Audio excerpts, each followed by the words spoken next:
Thank you for watching Scary Bear Attacks. If you like this episode, please remember to hit the like button and leave a comment or two, then subscribe and click on the bell to receive notifications of whenever we release new videos. Also, please remember to share them to your social media. Welcome back to Scary Bear Attacks. Today's episode transports us deep into the rugged, untamed landscapes of the Gallatin National Forest in southwest Montana.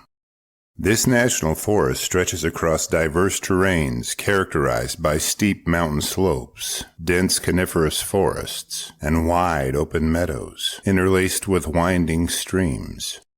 Rainbow Point Campground, located in one of the more secluded sections of the forest, provides a picturesque setting for outdoor enthusiasts. In late June, the climate of this region typically offers cool, clear nights and mild days. However, the high altitude and remote location contribute to rapid weather changes and limited visibility.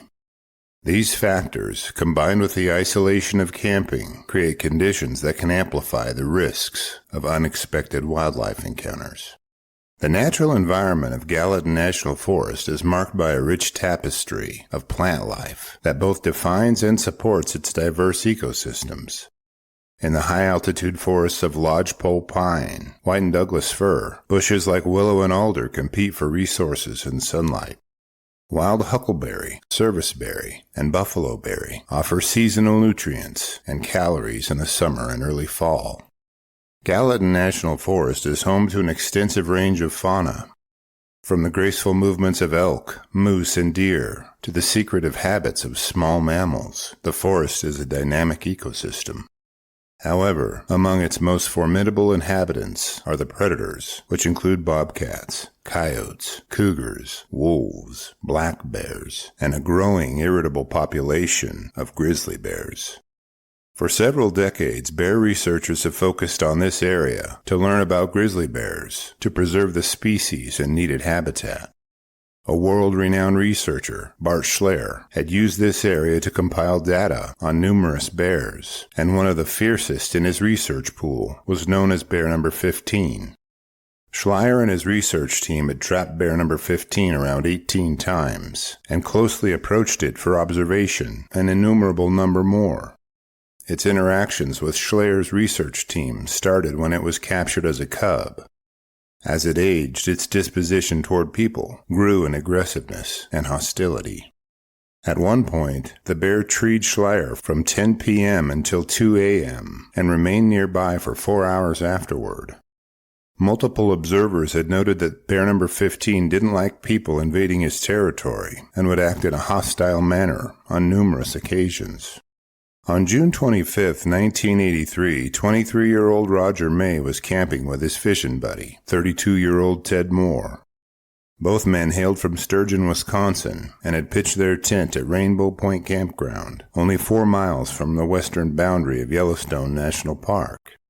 The campground is seated along the shores of Hebgen Lake, which offers excellent fishing for rainbow, brown, and cutthroat trout. At this time, Hegben Lake was not a catch-and-release lake, meaning if fishermen chose to keep the trout they caught, they were allowed to keep up to 5 fish of over 18 inches in length. Fishermen would simply cut the trout they wanted to keep open and remove and discard the guts, then submerge the fish carcass to keep it cool as they continued to catch their limit. This practice led to the shores of Hegben Lake being littered with cast-off gut piles of large trout, which acted as a lure for hungry grizzlies. After spending the day casting and reeling in fish after fish, the two men wound down for the night. Though they did not pack firearms, and bear spray had years to be invented, the men did take precautions to avoid bringing bears into their camp. They cooked their dinner at a different location from where they slept, locked their food in their vehicle, and kept no food, snacks, or drinks in their tent. Upon returning to their tent after dinner, they slept in the same clothes they wore while cooking dinner. In the dark of night, the men climbed into their tent and settled in for a peaceful rest beneath the stars and silence of the lakeside campground. The night passed without any disturbance until Moore was jolted awake by the shaking of their tent. As he sat up, he felt the fabric collapse around him just before Roger yelled out in pain. Now understanding that they had been attacked by a grizzly, Moore listened as Roger's cries for help grew more desperate as he was dragged away a few yards. Moore could hear his friend fighting for his life as he did everything he could to resist the grizzly's efforts to kill him. Peering outside the tattered wall of the tent, Moore could see the shadowy shape of the grizzly as it stood over Roger. Then it turned and disappeared. Moore listened as Roger indicated that he was injured severely, but was okay since the bear had stopped its attack on him. Just as the intensity and confusion of the incident began to clear up, the grizzly returned and pounced on Roger once again. In a demonstration of its power, the massive grizzly dragged Roger into the brush as he screamed and kicked to stop it. After only a few seconds, Roger's cries for help had stopped, and an eerie silence settled in over the campground. With 60 to 80 campers occupying the campground along with Roger and Moore, it wasn't long before flashlights flickered and converged on the tent. Forest rangers and wildlife officers were on the scene soon thereafter, and a search for Roger began just before sunup. About 200 yards from his tent, Roger's remains were located. In the hours between the attack and the initiation of the search, the grizzly consumed a significant portion of his corpse. Judging by the damage done to his body, investigators determined that, though violent, Roger's efforts to defend himself were in vain. The grizzly had killed him quickly, after dragging him a short distance. Now realizing that a man-killing bear was on the loose, campground inhabitants were evacuated, and the area was cordoned off. Wildlife officers, aided by forest rangers, set up culvert traps and baited snares in the area, hoping the grizzly might return to feed off of Roger's remains.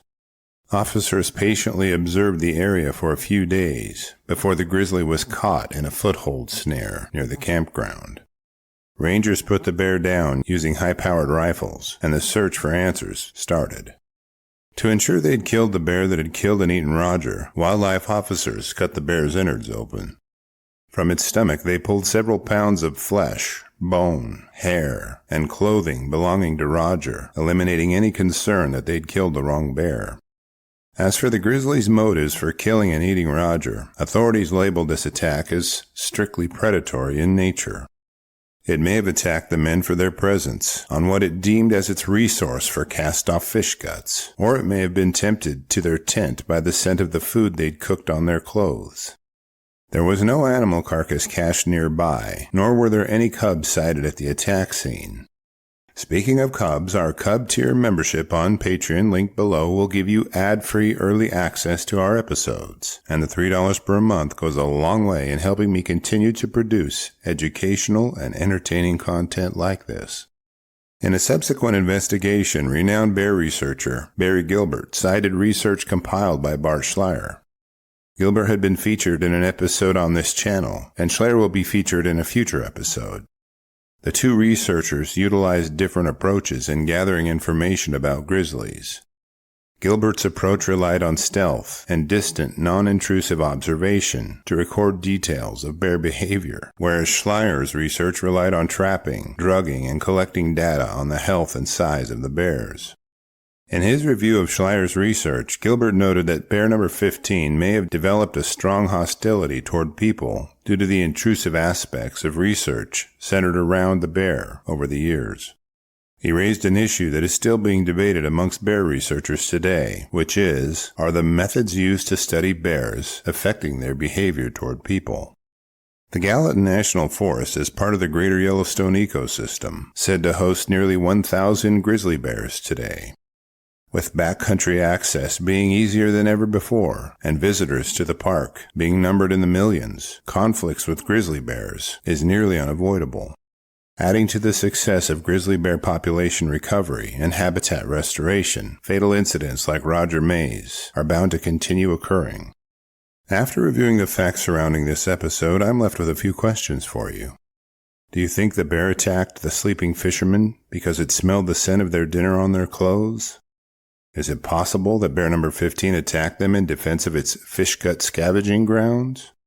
Did bear number 15 have an increased hatred and intolerance of people due to the research centered around it for over a decade? I will gladly read and reply to your thoughts, so post them in the comment section below, and let's talk about it. Thank you for watching Scary Bear Attacks. If you've enjoyed this episode, please consider clicking on the like button and clicking on the bell icon. We'll help you know when we post our new episodes. Posting our video links to your social media profiles furthers awareness, and it's fun. We slashed our prices in our merch store, linked below, so check out the bargains there while you shop. As a member of our human community, remember to adventure bravely and be careful out there, especially in bear country.